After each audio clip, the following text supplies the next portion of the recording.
Cette fois, ça y est, la réforme pénale arrive devant l'Assemblée. Une réforme polémique. Est-elle la bonne? Est-elle trop laxiste?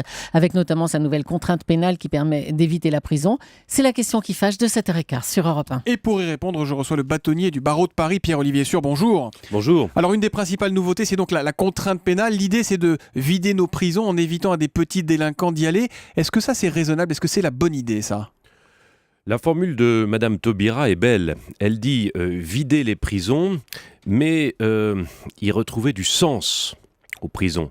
Et ce qu'on peut regretter, c'est que cette réforme ne va pas assez loin.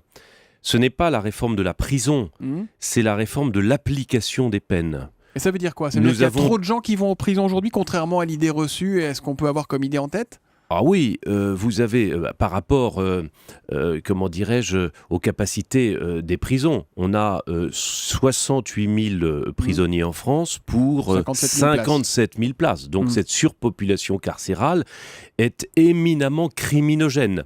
Donc il faut faire quelque chose. Mais quoi? Est-ce que quelque chose, c'est pas investir dans des prisons pour mettre en prison ceux qui méritent d'y aller, plutôt que de les vider en se disant il n'y a pas de place? Vous avez deux systèmes. Vous avez le système américain, où vous avez grosso modo 7 fois plus de prisonniers qu'en France à population égale. Et puis, vous avez les systèmes du nord de l'Europe, en particulier le Danemark, où je suis allé il y a quelques jours pour voir comment ça fonctionne, où grosso modo, il y a population égale, un tiers de prisonniers en moins par habitant. Et en Quel est le système ça qu'il donne faut... quoi alors? Lequel fonctionne le mieux?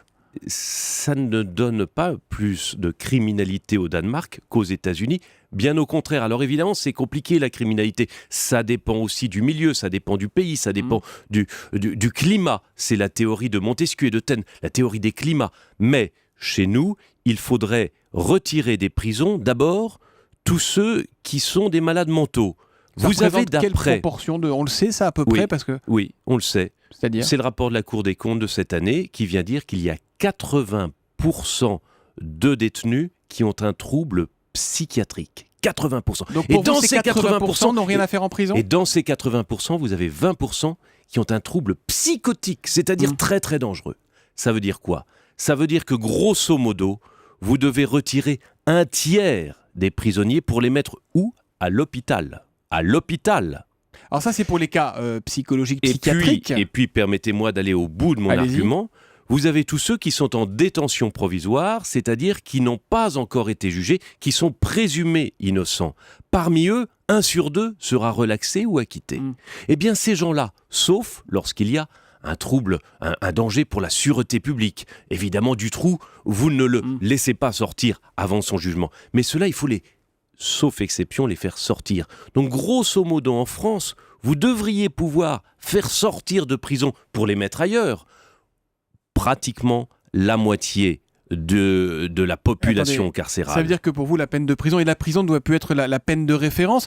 Ça risque de donner une impression d'impunité dans la société. Imaginez les délinquants qui vont se dire « Faites ce que vous voulez, vous risquez rien ». Non.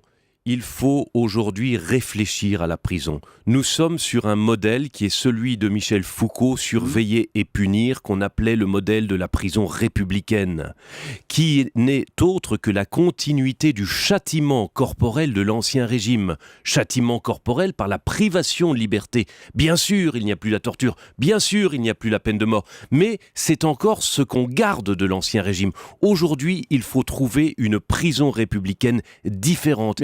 Il faut changer de modèle. Est-ce que c'est pas des prisons avec des moyens ? Est-ce que c'est pas une prison digne et humaine ? Ça demande beaucoup d'argent, tout ça. Or, la France ne consacre pas assez de budget à la justice. Songez qu'en France, la part que tout un chacun consacre à la justice, c'est 50 € par habitant, par Français.